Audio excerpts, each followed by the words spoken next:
Now I'm going to say right up front that this video will probably contain some TMI information, but it's my life, it's what I live on a daily basis, and if by sharing this information it helps someone else, then I don't mind doing a little bit of TMI in my videos.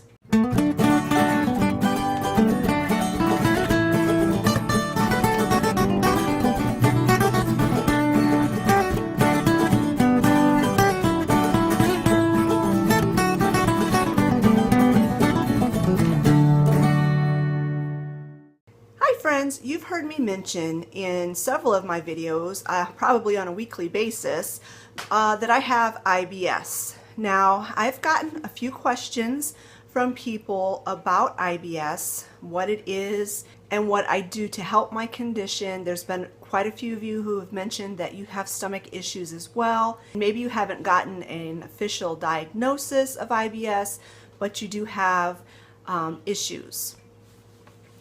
Now I'm going to say right up front that this video will probably contain some TMI information, but it's my life, it's what I live on a daily basis, and if by sharing this information it helps someone else, then I don't mind doing a little bit of TMI in my videos. So first I'm going to address, what is IBS? What does it stand for? IBS stands for Irritable Bowel Syndrome. I stands for irritable, and irritable is just what it means. If you are feeling irritable in yourself, in your mood, you're easily irritated by things, well, your gut, when you have irritable bowel syndrome, is easily irritated by different things.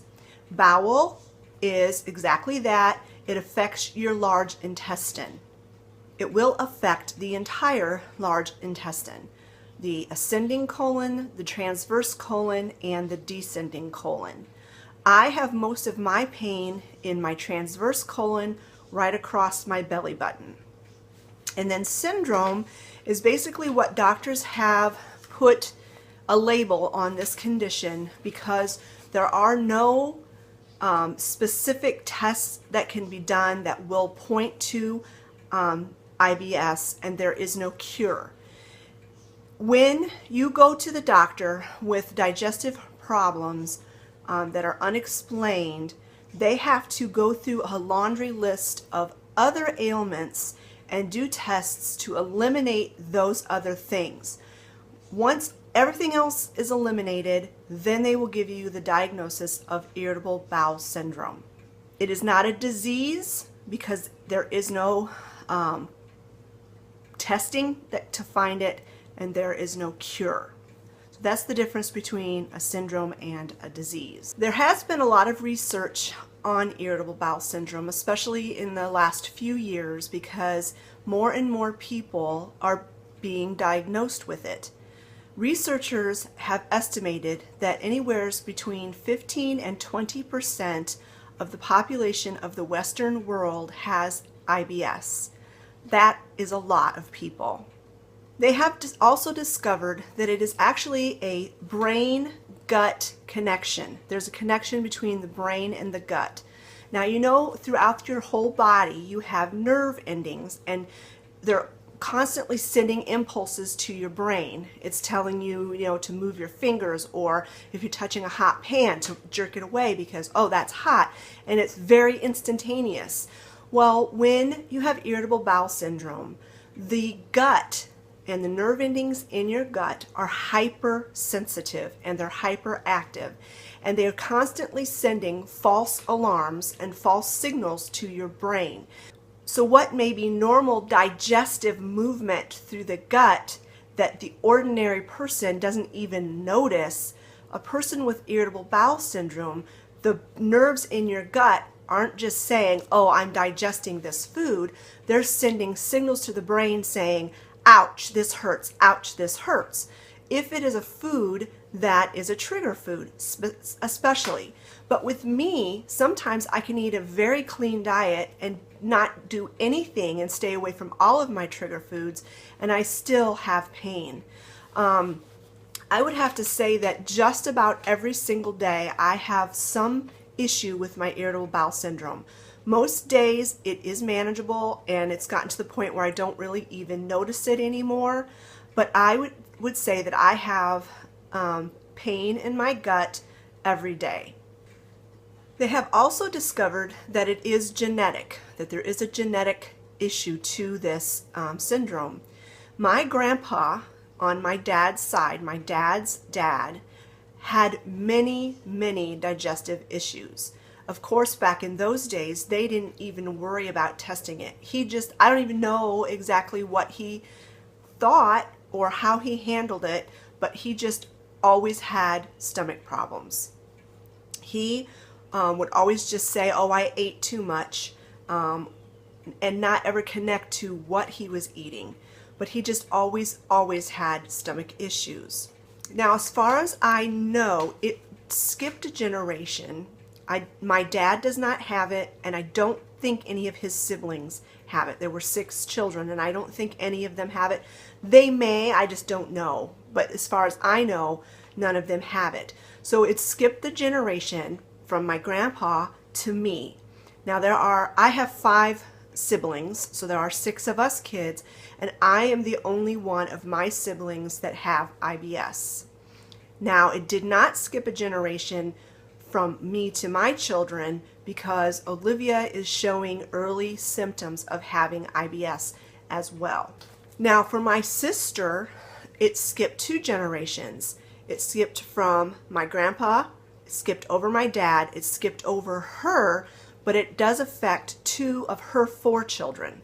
Her youngest daughter has it very badly, and her youngest son, they suspect has it, but he is in denial, and he just eats whatever he wants and then just suffers the consequences for it. So it does skip generations. I'm not really sure about my brother's children. I have 3 brothers, 2 of which have children, and I don't know if any of their kids suffer from bowel problems or not. But I do know that in my sister and my case, it does affect our children. Now, this is where it might get to be a little bit of TMI. There are 3 types of irritable bowel syndrome. There's IBS-D, which the D stands for diarrhea. There's IBS-C, and the C stands for constipation. And then there's IBS-C and D, where the person who suffers has both constipation and diarrhea, sometimes on the same day. I unfortunately suffer from the 3rd type, the C and D. Mainly C, but sometimes D. There are 3 known causes for IBS. One is genetics, which I already talked about. One is stress. Stress is a huge factor in IBS and is highly affected by stress. If I am feeling stressed out, if I have a stressful situation, if anything like that is happening, then I have the diarrhea. That is how my body translates stress. Most of the time I have the constipation, but when I am feeling stressed, I have the diarrhea. So that's why I have both. And the 3rd cause is food triggers. There's a food list of highly irritating foods that I originally eliminated from my diet and have slowly over time added back in. There are some things on the list that I cannot add back in. The main culprits for IBS are dairy, eggs, beef, onions, corn, and anything that produces gas, like cabbage, broccoli, Brussels sprouts, cauliflower, things like that. When I first started my journey into trying to get well, I eliminated all of those items from my diet, which left it very limited, I'm telling you. But once my gut started to heal, I was able to start adding some of those things back into my diet. I can eat corn, but not all the time. I can eat popcorn, but I have to be I can't eat an entire bowl. I can eat some of the gas-causing foods. Cabbage is not my friend, but I can eat Napa cabbage, which is weird, but obviously there's enough of a difference that, I can do that. I can eat broccoli, but cauliflower gives me more problems. And beans. I can eat black beans, but any of the other types of beans really give me a hard time. I can eat onions, and I can eat eggs if they're in something or if I don't eat them every day. The two things that I cannot eat in any amount are dairy or beef. I can't eat them. They just don't digest for me. The symptoms of IBS are bloating, gas, pain, terrible pain and cramping, and then the diarrhea and constipation, and the intermittent between the two, nausea, and urgency. Some people, I have read stories, if they have the IBSD and they eat something they shouldn't, they have a really hard time even getting to the bathroom in time. I'm so thankful that that is not my case. But there has been times when I'm like, ooh, I have to go to the bathroom and I have to get there right now. So it kind of changes how I do things in a day. If I'm having a bad day, I usually just don't even go anywhere for that reason. So I'm going to share with you a little bit my story. When I was a small child, I think I had IBS symptoms then, but it was just not something that I really talked about. I just remember I had stomach aches, or it was more like gut. It was down in my gut by my belly button more than at my actual stomach, but it was down in my gut. I would have tummy aches a lot, and I would have like just not nausea necessarily, but I just didn't feel well quite often. But it was never really enough for me to like complain to my parents, and I didn't like vomit or anything like that. So they never really even knew. And I didn't feel bad all the time. It was just on occasion. But since, hindsight, looking back on my life, I realized, I had a lot more tummy aches than probably the average child did. Then when I was in my early 20s, I was out on my own. I was working 2 jobs, and stress gets to you, and I started having more and more symptoms of pain and diarrhea. Like I said, stress really affects me in that way. And again, I never really thought anything of it. I didn't really go to the doctor or anything like that. I do remember that once I met my husband, it kind of went into remission a little bit. And that's the other thing about IBS. It can go into remission. I think it was because, when it's new love, you meet somebody that you love and you're falling in love, and all you think about is being with that person. And then when we were planning our wedding, and it's all this excitement and stuff. And so it didn't really affect me too much. But I do remember that on the night before my wedding, I was up most of the night with diarrhea, and it was because I was stressing out over the wedding the next day. And I remember the next day, in the waiting to go in to walk down the aisle, I was like, oh man, my gut started hurting. Thankfully, nothing bad happened, but that was from the IBS, which I was not diagnosed with at the time.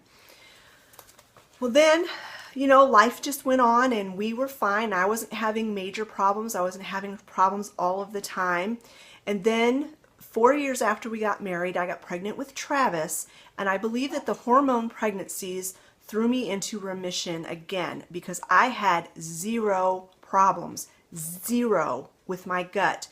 From the time I had Travis till the time when Olivia was 3 years old. So it was probably a 5 or 6 year period of time because my kids are 2 years apart in age.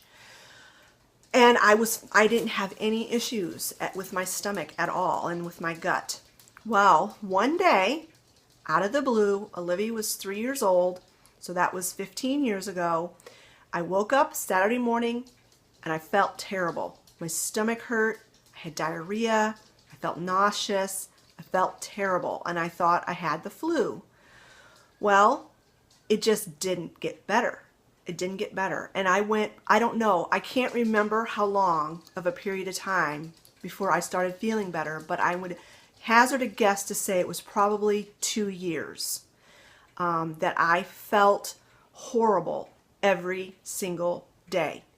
And it got to the point where the only thing I could eat and not feel sick was applesauce and graham crackers. That was it. I did end up losing a lot of weight. I guess there's always a silver lining to everything, but I felt terrible. And eventually, like I said, I cannot remember the time frame. Eventually, of course, I went to the doctor. Now, like I said before, they have to eliminate everything before they can give you a diagnosis of IBS. So I went to my family doctor. He basically, all he could do was order an ultrasound and blood tests. They thought it might be my gallbladder or my appendix. They were ruling those things out. So they did an ultrasound of my gallbladder and an ultrasound of my appendix and all this blood work. And of course, everything came back normal. So then he referred me to a gastroenterologist. The gastro doctor still wasn't convinced that it wasn't my gallbladder, so he sent me in for what's called a HIDA, H-I-D-A, and I'm not really sure what those initials stand for, but it was a HIDA scan where basically you go in fasting and they shoot some radioactive material into you, and then they watch your gallbladder to see how fast it empties. HIDA scan came back normal. They sent me in for a CAT scan because they were still not convinced that it wasn't my appendix or my gallbladder. So I had a CAT scan done, and I can't remember, I'm pretty sure I had to drink some kind of gross stuff. Now remember, I'm feeling nauseated. I felt nauseated every single day. Looking back on it now, I think it was probably the stress of the whole situation that caused the nausea more than anything else. But I had to go in and I had to drink this nasty stuff, try to not vomit in the doctor's office, and then get this CAT scan done. Everything came back normal. I still wasn't feeling good. They couldn't figure out what was wrong with me. So the last thing they did was they sent me to get an endoscopy and a colonoscopy. I was in my early 30s and I had to go get a colonoscopy, and it was miserable. I am telling you, it was miserable. Came back absolutely normal. The only thing they discovered in the endoscopy was that I had a bit of gastritis, which was an inflammation of the stomach lining, probably from all of the stress. You know, gastritis leads to ulcers, and thankfully I never got an ulcer. So, at that point, the doctor told me, he looked me in the eye and said, I think you have irritable bowel syndrome. There's nothing I can do for you. You're just going to have to go home and live with it. Learn to live with it. And I came home and I was in tears, and I thought, I can't live my life like this. I am absolutely miserable. Everything I eat makes me feel like I want to throw up. I am in pain every single day, and I can't live like this. And so I can't remember how I happened to find, by this time we did have internet, because like when this all first started, we didn't even have a home computer, and then we didn't have internet. And then when we finally had internet, it was dial-up. If anybody remembers dial-up, it was like there was no way you could watch a video. I mean, it would take 10 minutes to upload just a website. But I did as much research as I could using my crappy internet, and I came across Heather's tummy. I can't remember. I will put her web address on the screen here, and then I'll put it down below. But I ran across her website, and she told her story of it, kind of reminiscent of my story of being sick through her childhood. And that's where I found the list of foods that were trigger foods. That's where I found that stress was an issue. And that's where I also found that there was hope. You did not have to live a miserable life. You could get better. And so that's when I eliminated everything on that list. I just stopped eating all of it. And I started taking fiber. Now you have to be careful with fiber. It has to be soluble fiber because the insoluble fiber, the particles, even on the molecular level, the particles in some fiber are sharp.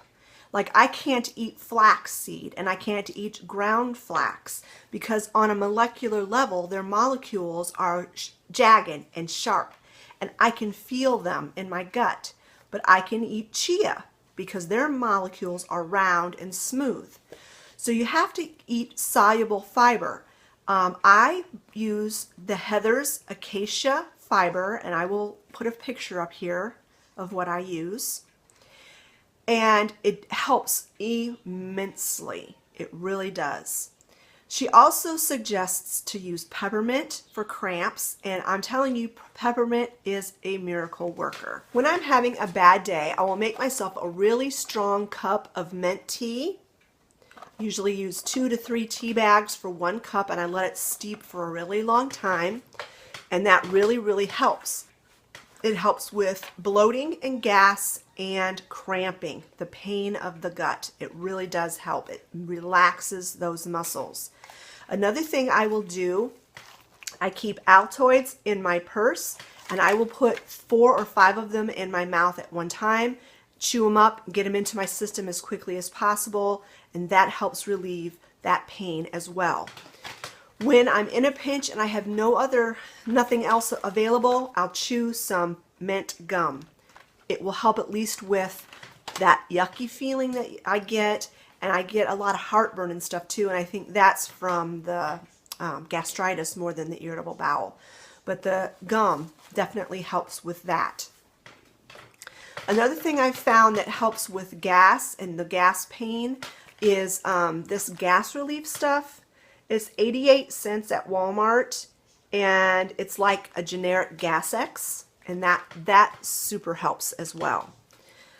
Another thing that besides the fiber that I take every day to help keep things moving, because like I said, except for the times when I'm stressed and I have the diarrhea, I usually have the constipation. I eat 2 of these little Sunsweet prunes every single morning with my breakfast, and that has helped a lot too. You just really want to keep your system moving and keep the stools soft without using harsh stool softeners and things like that. If you are in the midst of really hurting and not knowing and trying to figure out, your gut is inflamed. It's probably as red as a beet, and it's like a sunburn inside your body, and you have to do whatever you can to soothe your gut and allow it to heal. Once it has healed, you might be able to introduce some of those foods back into your diet like I have. I still cannot eat those types of foods in large quantities, but at least I can eat some of them in small quantities. The main thing that I have found that really helps to soothe your gut and heal your gut is slippery elm bark. I get this from VEDA. It creates kind of like a gelatinous material that coats your gut, your stomach, your small intestine, and your large intestine, and it just helps everything just flow out easier. When I'm having a really bad irritable bowel attack, I can actually feel food or the waste moving through my large intestine. People, like I said, normal average people don't feel that, they don't notice that, but because of my hyperactive gut-brain connection, I can actually feel things moving through my gut. That's why things like simple as flax, I can feel it. I can feel it digesting, and it's not a good feeling, trust me. The one thing that was a lifesaver to me when I was having so much nausea every day is I found these. I happened to just stumble across them at an amusement park, believe it or not. They had a little gift shop, and they had some of these ginger chews in the gift shop, and I just bought them on a whim because I wanted to try them. And I realized, oh my goodness, it's helping so much with my nausea. And so I went to the website that was on the package. It's gingerpeople.com, and I order these gins in bulk, and I keep them with me everywhere I go. I have them on my headboard, on my bed, I have them down by my computer, I have them in my purse, and whenever I start to feel yucky and nauseous inside my stomach, I'll pop one of these in my mouth, and it really, really does help. I've also been taking some ginger root capsules, but I'm thinking that these are causing some upset with my gastritis because, you know, it is spicy. Ginger is spicy. So I'm going to back off and not take these as often and see if the gastritis issue resolves itself.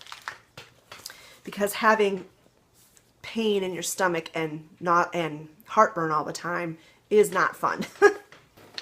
The other thing that I have found that has helped a lot are essential oils, and this is how and why I got involved with essential oils. It was because of my IBS.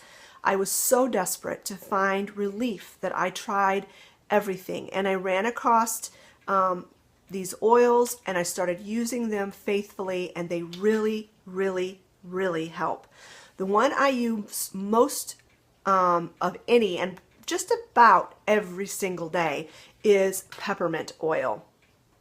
I will mix this with a carrier oil, and I will lay down on the couch or the bed, and I will just pour it all over my stomach, pour it into my belly button, and just rub it and rub it and rub it.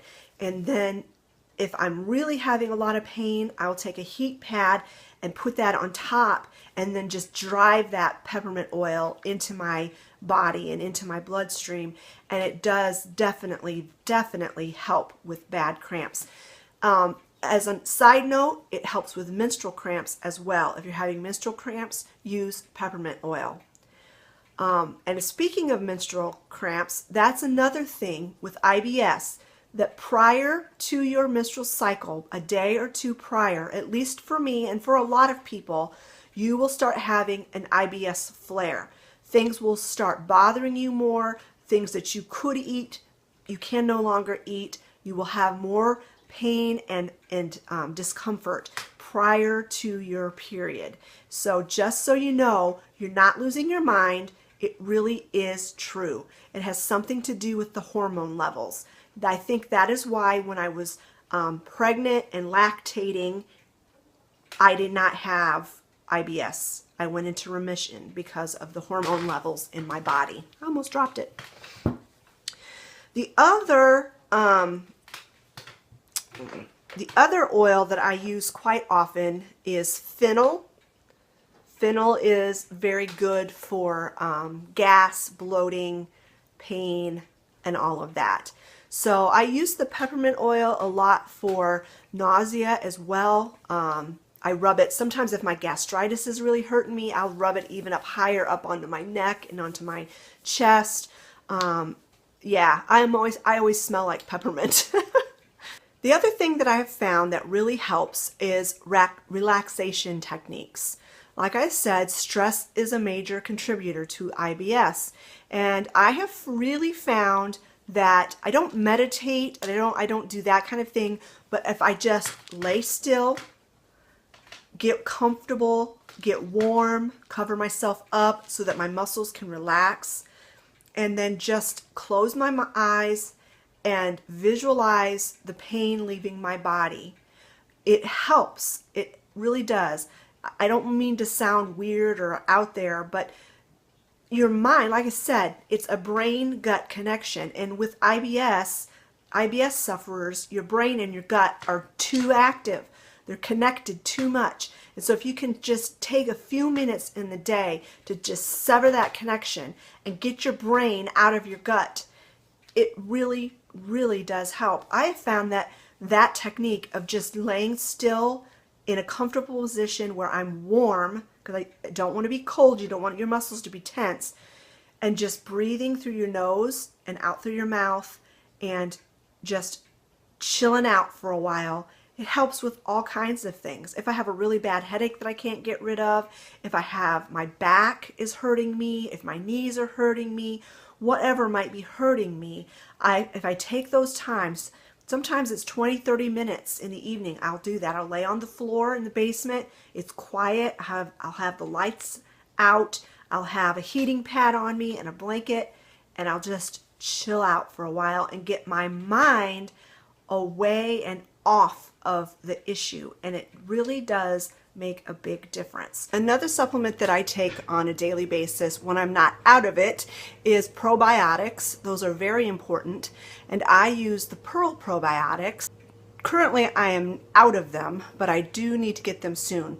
They're not cheap. That's why when I run out, I don't run out and get more right away, but I really should, because they are very helpful for you. Now, the last thing that I take, and this is only when I am very desperate and I have tried everything else and I'm still not feeling well.